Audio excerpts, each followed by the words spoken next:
안녕하세요. 다시 말씀입니다. 잘 지내셨나요? 설은 이미 지났긴 하지만 잘 지내셨는지 궁금합니다. 저희 이번에 설에서 굉장한 은혜가 있었어요. 그걸 나중에 또 나눌 수 있는 시간이 되었으면 좋겠습니다. 오늘은 2월 24일 말씀을 함께 보겠습니다. 출애굽기 7장 12절을 먼저 보겠습니다. 출애굽기 7장 12절 각 사람이 지팡이를 던짐에 뱀이 되었으나 아론의 지팡이가 그들의 지팡이를 삼키니라. 아멘. 하나님이 모세를 보내셔서 그 앞에 바로 왕에게 기적을 보이십니다.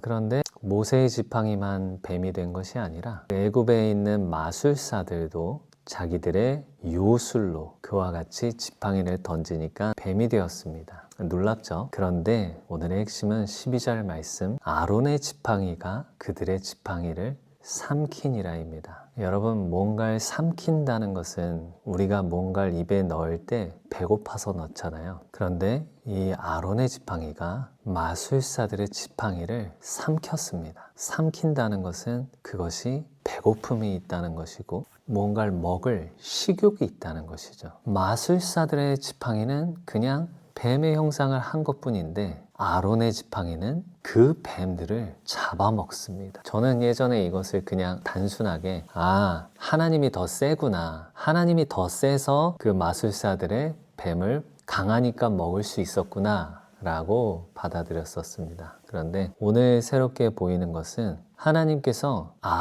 아론의 지팡이를 본질적으로 존재 자체가 변화되게 하신 것입니다. 그러니까 지팡이를 마술로 뿅 해서 뱀처럼 보이는 것이 아니라 실제 지팡이를 뱀으로 변화시키신 것입니다. 그래서 살아있어서 나머지 뱀들을 삼킨 것이죠. 이 말씀을 보면서 어떤 생각이 들었냐면 어둠의 권세는 그 원수 마귀들은 하나님이 하시는 일을 흉내는 냅니다. 흉내를 내지만 근본적인 변화를 이룰 수 없습니다. 하지만 하나님은 그 존재 자체를 변화시키십니다. 그러므로 근본적인 변화가 일어납니다. 이것이 바로 어둠이 하는 것과 하나님이 하는 일의 차이입니다. 또한 사람으로서 할 수 있는 일의 차이와 하나님으로서 할 수 있는 일의 차이도 됩니다. 우리가 아무리 사람의 힘으로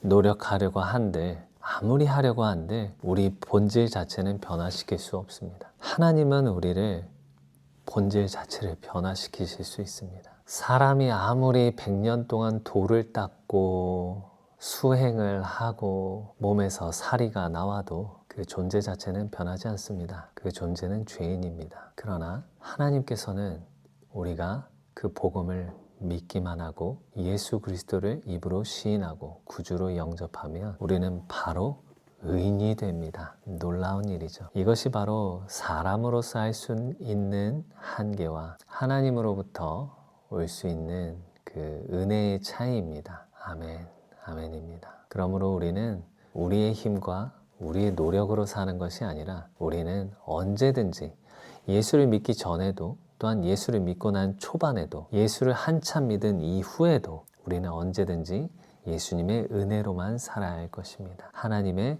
이 본질을 변화시키시는 이 능력, 이것을 간구하며 이것을 바라면서 기대하면서 살아야 할 것입니다. 아멘. 그리고 누가복음 10장입니다. 누가복음 10장에선 그 5절에 어느 집에 들어가든지 먼저 말하되 이 집이 평안할지어다 하라. 아멘. 제가 최근에 탈북 여성 중에 고 목사님이 되신 김영실 목사님의 간증을 들었습니다. 그분은 원래 북한에서 아주 고위층으로 살다가 이제 중국으로 도망가서 무당이 되었는데 자기를 전도하는 그 사람의 이 한마디에, 이 한 단어에 성령께서 역사하셨다고 합니다. 그 단어가 바로 평안입니다. 그분이 어떻게 전도를 받았냐면 철수 엄마가 자기에게 와가지고 강국이 엄마, 당신이 믿는 신은 평안을 줄 수 없다. 이 세상에 어느 누가 당신에게 평안을 줄 수 있냐. 하지만 내가 믿는 하나님은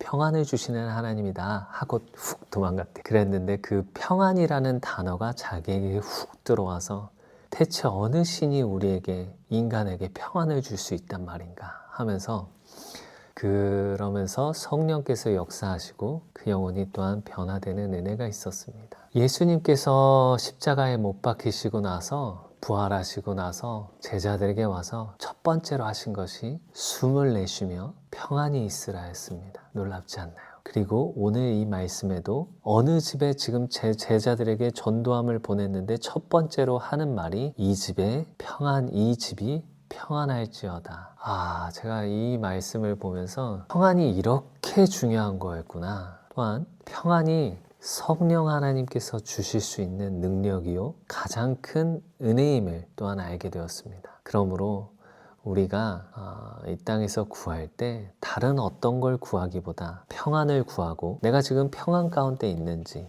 평안 가운데 있다면 그래도 예수님과 관계가 있다는 것이겠죠. 성령님과 관계가 있다는 말일 것입니다. 그러므로 우리에게 평안이 있는지, 평안이 깨졌는지 확인해서 이걸로 우리가 지금 위험한데 지금 잘 가고 있구나, 다행이다, 이렇게 알 수 있지 않을까 싶습니다. 평안이라는 것이 우리의 신앙 가운데 굉장히 중요한 키워드입니다.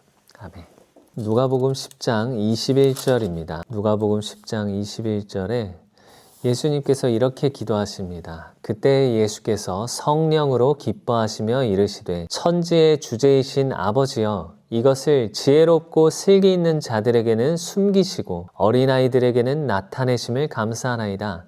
옳소이다. 이렇게 된 것이 아버지의 뜻이니이다. 아멘. 이렇게 말했습니다. 그런데 저는 여기서 어린아이들이라는 것이 마음에 걸리더라고요. 왜냐하면 이거 지금 예수님께서 그 제자들이 예수님의 이름으로 권능을 받고 가가지고 막 온 동네마다 예수님을 전해서 귀신도 쫓아내고 병든 자를 고치고 나서 70인이 돌아와서 예수님, 우리가 이렇게 예수님의 이름으로 명하니까 귀신이 떠나가고 병도 고치고 이랬습니다. 막 기뻐서 막 와가지고 있는데 예수님께서 그들에게 하시는, 그들의 말을 듣고 하나님 아버지께 얘기하시는 거거든요. 천지의 주제이신 아버지여, 지혜롭고 슬기 있는 자들에게는 숨기시고 여기 이 제자들, 70인의 제자들처럼 어린아이들에게는 나타내심을 감사하나이다. 70인의 제자들이 어린아이인가요? 나이로는 어린아이가 아닙니다. 이게 어떤 말씀과 연관이 있냐면 예수님께서 이렇게 말했습니다. 이 어린아이들과 같이 하나님의 나라를 받아들이지 아니하면 들어갈 수 없다고 합니다. 어린아이들은 받아들입니다. 환영합니다. 우리는 그 어린아이들 같이 하나님 나라를 환영하면서 받아들여야 합니다. 예수님께서 우리에게 하신 말씀이 있다면, 또한 우리가 복음을 듣는다면 그것을 어린아이처럼 받아들이고 환영하고 기뻐하며 그것을 가감없이 받아들이는 은혜가 우리에게 필요합니다. 그것에 반대되는 지혜롭고 슬기 있는 자들은 자기가 생각하고 자기 의견이 옳고 내 생각에는 복음이 말이 안 되고 바리새인들과 서기관들처럼 자신이 생각하는 의로 가득한 사람들, 이런 사람들 말고요, 어린아이들 같이 그 복음을 있는 그대로 받아들이는 사람들, 이런 사람들이 하나님 나라에 들어간다고 합니다. 그러므로 우리가 이 어린아이 같은 신앙, 어린아이 같은 심령, 제가 순종은 권위의 말에 설득되는 것이라 그랬죠. 그 설득당하는 것, 잘 설득되는 마음, 권위 있는 말에 잘 설득되는 마음이 너무나도 중요합니다. 그것이 바로 어린아이의 마음입니다. 저희 아들들이 아직 어려서 제가 좀 무리하게 요구를 해도 저희 말을 잘 듣습니다. 안 들을 때도 많죠, 아들들이니까. 그럼에도 받아들이고 순종하는 모습을 봅니다. 자기 생각엔 하기 싫은데 그럼에도 불구하고 부모가 말하니까 받아들입니다. 우리가 그런 자녀들이 되어서 하나님을 기쁘시게 하는 자녀들 되기를 원합니다. 아멘. 욥기 24장에서는 참 이 가난한 사람들을 봅니다. 너무나도 마음이 안타깝고 마음이 아프죠. 욥기에서 뭐라고 하냐면 밭에서 남의 꼴을 베며 악인이 남겨둔 포도를 따며 의복이 없어 벗은 몸으로 밤을 지내며 추워도 덮을 것이 없으며 산중에서 만난 소나기에 젖으며 가릴 것이 없어 바위를 안고 있느니라.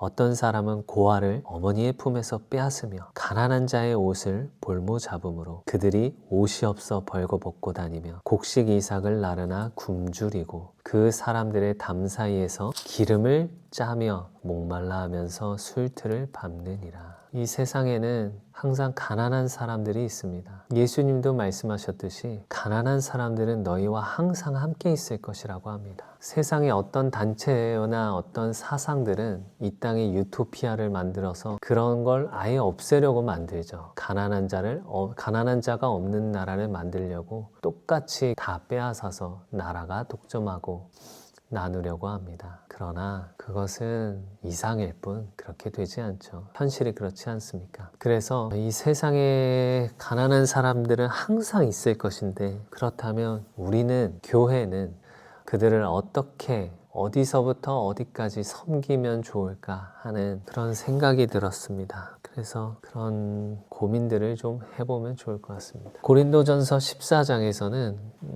성만찬 제정에 대해서 나오는데, 저희 교회는 매주마다 성만찬을 합니다.